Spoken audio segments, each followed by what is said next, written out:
Donetsk के उगलेदार में रूस का भयावह हमला हुआ है। रूस ने आसमान में संदिग्ध केमिकल का विस्फोट किया। तस्वीरें आप देखिए। हमले के दौरान आसमान से गिरती दिखी है चिंगारी। रशियन फोर्स ने यूक्रेनी पोजीशन को टारगेट किया है। तो ये तस्वीर आप देखिए डोनेट्स्क के उगलेदार की, जहां पर बड़ा हमला किया गया। Ой, хорошо, ой. Но мы-то тут, ебать.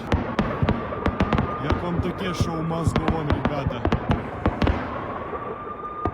तो देखिए वॉर जोन से सामने आया ये बिल्कुल नया वीडियो दरअसल भीषण त्रासदी को बयां कर रहा है इस युद्ध की। इससे पहले भी हमने देखा कई बार केमिकल बम के इस्तेमाल की आशंका जताई गई और इसका इस्तेमाल भी किया गया वॉर जोन में यूक्रेन की धरती पर। लेकिन अब जो तस्वीरें सामने आ रही हैं उगलेदार से, वो ये बता रही हैं कि कहीं फाइनल असॉल्ट का वक्त तो नहीं आ गया है। तमाम जानकारियां, तमाम खबरें इसी की तस्दीक करती हुई नजर आती हैं। आइए देखते हैं कि यूक्रेन के उगलेदार सिटी में और क्या हुआ है। बड़े डेवलपमेंट्स हैं, उन पर नजर डालना जरूरी है इस नए वीडियो के साथ। शुरू में अगर आप देखेंगे तो शुरुआती तौर पर यह आतिशबाजी सा नजारा नजर आता है, लेकिन कोहराम बरपा दिया गया है उगलेदार में यूक्रेन की धरती पर, सरजमीन पर। इसके जरिए रूस ने एक बार फिर संदिग्ध विस्फोटक का इस्तेमाल किया है। उगलेदार सिटी में आसमान से भयावह चिंगारियां गिरती दिखी हैं कुछ इस तरह।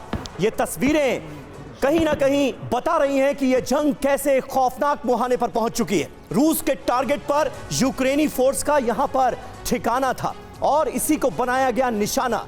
आग की चपेट में कुछ रिहायशी इलाके भी आए हैं, यानी रेजिडेंशियल इलाकों को भी निशाने पर लिया गया है।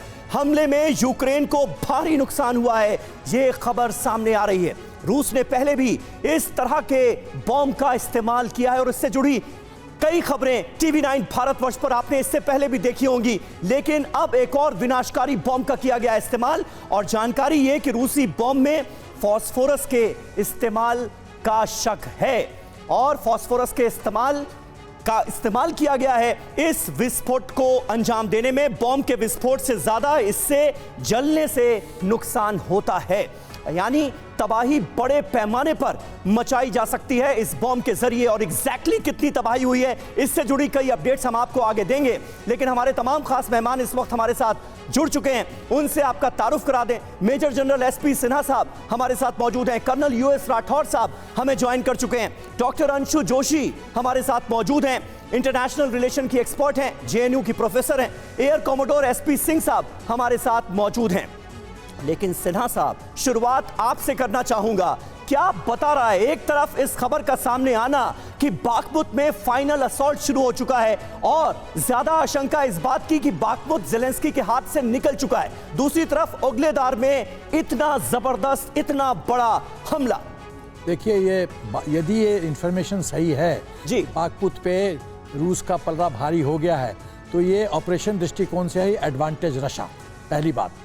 दूसरी बात है कि डिसएडवांटेज यूक्रेन। तीसरी बात है कि अब जो ऑपरेशन में गति रूस लाने की कोशिश करेगा। चौथी बात मैं कहना चाहता हूं कि ये युद्ध और लंबा खींचेगा, क्योंकि जब रूस के जो डिफेंस ऑफिशियल्स हैं ये कह रहे हैं कि हमने अपनी मिलिट्री प्रोडक्शन कैपेसिटी बढ़ा दी है, शिफ्ट में वो काम कर रहे हैं। फास्फोरस बम से खतरनाक स्थिति होगी, एकदम होगी।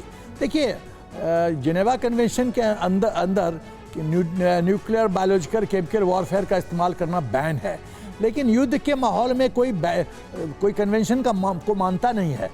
किताबें में तो बहुत कुछ लिखी हुई है, किताबें में तो यूनाइटेड नेशंस के कितने चार्टर ऑफ ड्यूटीज लिखे हुए हैं और क्या होता है ज़मीनी स्तर पे। ज़मीनी स्तर पे दादागिरी होती है, जिसकी लाठी उसी की भैंस, बिहार में कहावत है। तो जो शक्तिशाली है वो डिक्टेट करता है अपना टर्म्स, और रूस अपना शक्ति प्रदर्शन कर रहा है। तो ये मानवता के नाम पे मेरा ख्याल है केमिकल वॉरफेयर इस्तेमाल नहीं करना चाहिए। आप कन्वेंशनल इतने वेपन प्लेटफॉर्म्स हैं उसको कीजिए, उससे कोई प्रॉब्लम नहीं है।